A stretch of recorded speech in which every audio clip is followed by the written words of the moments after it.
ফাতেমা, এই মেয়ে কে? কি বলছিস সমুদ্রটা? হ্যাঁ, কি ব্যাপার? তোমরা সবাই চুপ করে আছো কেন? মা, হু ইজ শি? মা, তুমি মাকে চিনতে পেরেছো? আচ্ছা বাবা, আমি আমার মাকে চিনতে পারবো না? আমাকে আমাকে চিনতে পেরেছো? বলো তো, আমি তোমার কে? ফাতেমা, তুমি আমার স্ত্রী ফাতেমা। আচ্ছা, যে মেয়েটা বসে আছে, এই মেয়েটাকে চিনতে পেরেছো?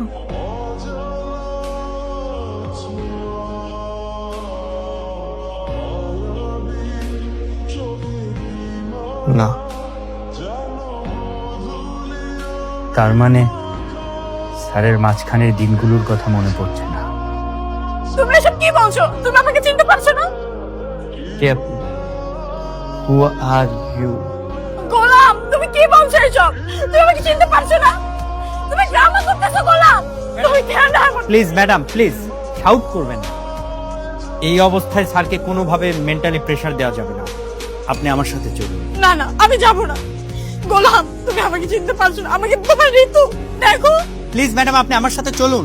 না, আমি যাব না। আহা, আসেন গোলাম। ম্যাডাম, আসেন। গোলাম, ফাতেমা, আমার আমার মেয়ে কোথায়? শ্রেয়া। মা, শ্রেয়া কোথায়? শ্রেয়া তো বাইরে, আমার সঙ্গে তো আসেনি বৌমা। শ্রেয়া কোথায়? ফ্রেয়া মামুনি তো আপনাদের সাথেই ছিল। আপনার কোনো টেনশন করবেন না, আমি একটা ব্যবস্থা নিচ্ছি। আমার মনে হয় ও বাইরে খেলাধুলা করছে। ঠিক আছে, আমি যাচ্ছি। তাড়াতাড়ি দেখুন। একটা মেয়েকে দেখে রাখতে পারো না? কি করো তোমরা? What is this Fatema?